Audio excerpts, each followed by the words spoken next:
Hello, everybody. Welcome to the weekly Q&A for HypnoSellers School Community. I am really glad you're here. As you can see on this slide, I always start with all the pictures of all the members of the group. I'm really happy that you're all here. We're growing over time. We're growing more and more. I look forward to adding more members to the community soon, but I'm really grateful for those that are here already. And if you have any questions, please put them in the comment and I will get to it at the end if there's any questions this week. And meanwhile, I wanted to share a topic with you really quick, which is talking about the law of reverse action. So some of you have asked me in the past, some of these different techniques I use, and I realized that one of the common threads that tie all these different techniques together is this law of reverse action. So I'm going to come at it at an opposite direction now.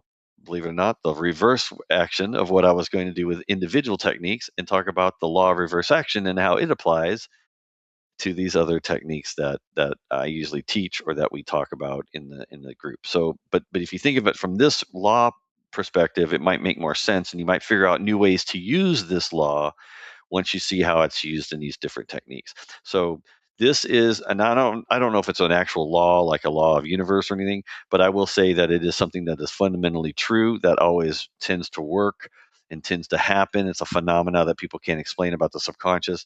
I have an idea of why it probably is true, but that doesn't matter. The fact is that we observe this reverse action that happens in our subconscious all the time, and that's what these techniques that I'm going to show you today are based on this law. So the more you understand the basics of this law, then you can find other ways to apply it. And I look forward to seeing either as a topic in the community here or just questions if you throw it out at the end or whatever, so we can discuss this and figure out if there's other ways we can apply this. Okay, the first technique that usually the law of reverse action is associated with in a roundabout way is the going negative first. So if you're trying to get someone to do something, you want to go the opposite of what you want them to do in order to have this law kick in, and this law will then control their subconscious to then go the opposite direction. So for example, if I want them to take a walk with me, like around the block or something, I might say, you know what, I don't know if you want to take a walk. Maybe you don't want it. Maybe you do not want to take a walk with me. And that's okay if you do not want to do that. So I would go that direction and give them the option not to do it. But really, what I'm doing is I'm putting the idea of doing it in their mind. The idea of taking a walk with me around the block, I'm putting it in their mind even when I say, I don't know if you want to, maybe you do not want to. And it's okay if you do not want to take a walk with me. They have to think about taking a walk with me in order to not think about it or to not consider doing it. Okay. So that's really how I am able to get that into the subconscious. And then their subconscious says, well, wait a minute, maybe I do want to take a walk with you. Don't say I don't want to. So I don't know if you've ever done this with a client. You might say, I don't know if you want to buy this product now. Maybe you don't have the budget. Maybe you don't want to go find the budget to buy this product. And that's okay if you do not want to buy this product. And if they have an inkling that they do, they'll go the opposite and go, well, wait a minute. No, no. They'll correct you and say, I do want to buy this. So they'll tell you. And if they don't tell you, they might at least consider in their mind the opposite, because this law of reverse action puts it in their mind to go the opposite of what you're saying. So I always like going to negative first and trying to tell them what they're not going to do or what I don't want them to do, or it's okay to not do the thing that I want them to do. And then I know that the reverse action will be, this law will kick in. They'll go the opposite direction. So try that if you haven't done that. If you don't feel comfortable, that's fine, but I think, the more you try to do it, the more you're going to find it is actually pretty comfortable. And that brings me to the next one, the go ahead and try technique, which I just kind of gave an example just right before this. I just said go ahead and try, but the more you find, you're gonna find that it's going to be good. You're going to be able to do it. So that's what this technique is. This is about using the word try, because try is not the same thing as do. If you do something, then you're going to do it. If you try to do something, then it means that you might do it, you might not. And the subconscious feels and believes that you're probably not going to do it, and you're going to go the opposite and you're going to avoid it. Otherwise, you would have said you're going to do something. So none of us use the word try unless we have it. There's a part of it that, well, we're probably not going to do the thing. So think of it like this. If I said, I am going to call you tomorrow at 2 o'clock, exactly, I'm going to do that, you probably would believe me because I'm saying it with confidence and I'm saying I'm going to do it. I will do it. Versus if I said, you know what, I'm going to try to call you at 2 o'clock tomorrow. I'm going to try to do that. I'm going to try to give you a call. Subconsciously, whether you believe it or not, you're going to be thinking that I'm probably not going to call you because it's the opposite. And now what I do with that though is I tell them to go ahead and try to do the opposite thing of what I want them to do. And then I associate the more they try to do that, the more they find they're going to do the thing that I really want them to do.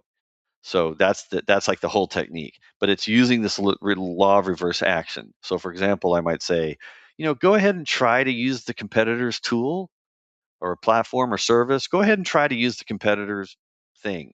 But the more you try to use the competitor's thing, the more you're going to realize that our platform, our service, our product is the one that you're going to want to use. That's what I'm saying. Like, go ahead and try though. Go ahead and try, but the more you try to use that other thing, the more you're going to realize our platform is the one you actually want to use, and you're going to come back and want to talk to me about our service. But go ahead and try the other competitor's service first. Just do that, and then But the more you try to do that, the more you're going to realize this is the one you want. So you keep telling them to try to do the other thing, but saying the more they do that, the more they're going to do this what you want them to do. So that's the law of reverse action. You're basically setting the law of reverse action and you're defining it for them basically. And it's much easier and more natural for them to fall into that pattern of doing the opposite of what you say they're going to try to do. Okay, so that's the other technique. There's another one also, which is setting worse expectations. So imagine telling someone what the worst expectation could be. Their subconscious is going to probably expect the best expectation. And if you associate that at the end, the best expectation, they're going to gravitate to that and reverse action towards it away from what you say first. So instead of saying, for example, the wrong way would be to say, we're going to have a great meeting today, but there's a chance that if it becomes not so great, then let me know. Now they're going to be thinking how it's not going to be so great because they're going to go the reverse of what you started with, which was we're going to have a great meeting. Okay. Versus if you flip it around and start with the worst expectation first, then they'll immediately reverse action into the best form of the meeting, which would be more like this. You know what? There's a possibility we might have a really horrible meeting today. We might not get to the things you want, and it could be really, really bad. But I think what I really want to try to get to is getting to like a good meeting and having a really good meeting. Okay. So now, because I set that expectation of how it could be the worst meeting, they're immediately trying to reverse action into what I've just said, which is we're going to intend to have the best meeting. So a good example of this could also be like, there's a chance today I'm going to say something that might scare you. I might say something that makes you feel bad or maybe bores you. I don't want any of that. What I want to do is enlighten you. So if I start to scare you or bore you, will you tell me so we can come back to back to where we want to be, which is this enlightenment and insight and being able to figure out how things are very positive about what we're talking about versus scary or boring things that I might do. So, in other words, I'm setting up the expectation of these extreme things that are what they don't want. And then I tell them I want them to help me come back and reverse action towards the thing that I do want. So it's kind of the same thing as saying no and then have them come back to yes. I say bad and then we come reverse back to good. If in a simple way to think of it. So set worst expectations up front, and talk about how your actual expectation is good, coming back towards the good, positive outcome. Future tensing. This is a way to get around this law. So this is a technique you use to like kind of void out the reverse action. The reverse action only happens subconsciously when there's something that's happening in the moment. If it's happening now, if I set an expectation or say something now about what's happening now, your subconscious is going to go the reverse of that.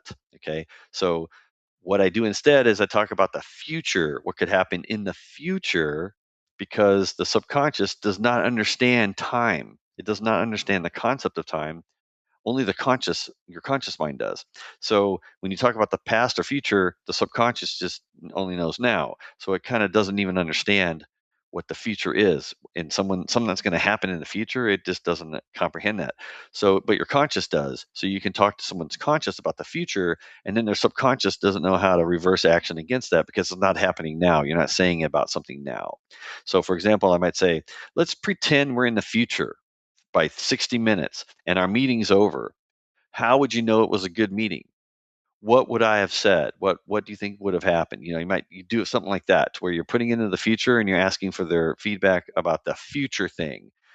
and now they can't reverse action and not do it. They have to tell you about like what they would do in the future because it's there's nothing happening in the moment. We're talking about something in the future.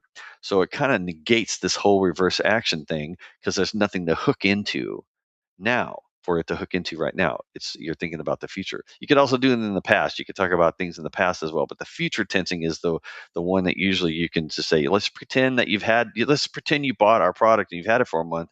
How is life at that point? What is life like? Tell me, help me understand what you'd be doing at that point. So now they're going to tell you a bunch of stuff instead of reverse acting away from it and maybe deciding not to tell you. They're going to tell you because you're asking them to about something in the future. So that's how future tensing, that's a version of it, and how you can get around the reverse law of reverse action by doing that. You can also avoid direct commands and be indirect. So by giving someone a direct command, telling them to do something. So the command, I mean like, buy my product or download the product now, start using the product right now. I'm telling you to do something with my product. You're probably subconsciously, because of this law of reverse action, you're going to go against that and say, well, I don't want to download it right now, or I'm not going to use it right this minute. If you're telling me to do it, I'm going to say no, I don't want to. We just resist. We go the opposite of what we're being asked to do. Now, if I make that more indirect, where I'm not telling you, I'm just making a statement, or I'm just putting a proposal out there that's not neither here nor there. I'm not directly telling you to do something. Now you're going to gravitate, because of the law of reverse action, you're going to move towards doing the thing now, because I'm making it to where you could do it, maybe. So think about maybe or could or might, those kind of words. Be indirect. Or I'm wondering if you might want to use our product. I'm wondering if this is something you're interested in. I'm wondering if this is something you're considering buying now or not. I don't know. And that's another, you say I don't know. That's a very indirect thing. If you know, you're going to tell someone to do it. If you don't know, you're going to say, I don't know, I'm not sure, maybe. So you just act like that and say things like that. I don't know if this is something you're even considering. I don't know if this is something you find interesting, what I'm saying here. I don't know if this price resonates with you, if this is a good price or not that I'm quoting you. I don't know, right? So now the reverse law of reverse action is they're going to be like, no, it's a good price, or no, this is actually good. I think I do want to try to use it. So they're going to go the opposite of this indirect thing, and they're going to be direct with you. It's just like the communication techniques we talked about in the past. The more indirect I am that I talk to you, the more direct you are when you talk to me. That's because of this law of reverse action. That's another example of how it goes the opposite by the way you hear versus the way you talk to someone, and the way they talk and the way they listen is the opposite of each other too. So be indirect in order to cause direct response. And then final one is a bonus one. So some people have told me, Maverick, I have trouble sleeping. They've come to me as like a hypnotist. Can you hypnotize me to sleep? I'm like, sure, I can. But you might want to try this trick first. Because of the law of reverse action, guess what? You can do the opposite of what you intend to have happen. And then your subconscious will cause the opposite to happen, which is what you want. So think about it. If you're trying to fall asleep, falling asleep is what you want. So what do? You try to stay awake as long as you can. And believe it or not, if you've never tried this, this works. When you're laying there with your eyes closed, try to stay awake. Stay awake for as long as you can. Say, I'm going to stay awake as long as I can. I'm going to stay awake all night. I'm going to stay awake right now, and keep using the word now, because that talks to the subconscious mind. It knows now. I am staying awake right now. I'm going to stay awake. I continue to stay awake. I'm going to keep staying awake right now. And just keep repeating that to yourself, how you're going to stay awake. And you will be asleep before you can even know it. You will be amazed how fast you will fall asleep when you try to stay awake as long as you can, and tell yourself, now I'm staying awake. Because your subconscious is going to go, nah, I'm going to make sure you go to sleep. And it puts you to sleep just like that. All right, that's what I wanted to share. Okay, let's see if there's anything in the Q&A right now. Where is it? Oh yeah. Good. I'm glad you liked it. I was hoping this would be something you would like. I figured it would be a good way to kind of bridge the gap on some of these techniques. Yeah, we should probably put it in topic. That's what I was thinking. Yeah. All right, no questions, just comments. I appreciate the kudos. Thank you. Okay. Well, if there's no questions and you all like this, then I guess I will just keep doing this. Maybe we'll convert this Q&A into like a little mini training session, or maybe I need to schedule this at a different time to make it so more people can join. But hopefully you're watching the recording and getting value out of it. And if you're watching this and you're not part of the group, you're welcome to come join HypnoSellers, which is a group I created for all of us to get together as salespeople to learn how to persuade our customers, learn how to use persuasive language, and to help our customers feel comfortable and to get better at selling and optimize our skill sets. Because to be honest, there's always more to learn as a seller. So please feel free to join this group. It's free for now. I may start charging soon because I think there's a lot of value in having a group like this. But for now, it's free. So while it's free, join while you can before I start charging, because anyone that joins now will never have to pay the rest of their life. You can stay in the group as long as you want without ever having to pay, no matter what I charge future members to join. Okay, so join now while you can still get in for free before I start charging. All right, until next time, until next week, we'll see you later. I hope this was helpful, and we'll wish you happy rest of your day and happy selling. Thanks. Bye.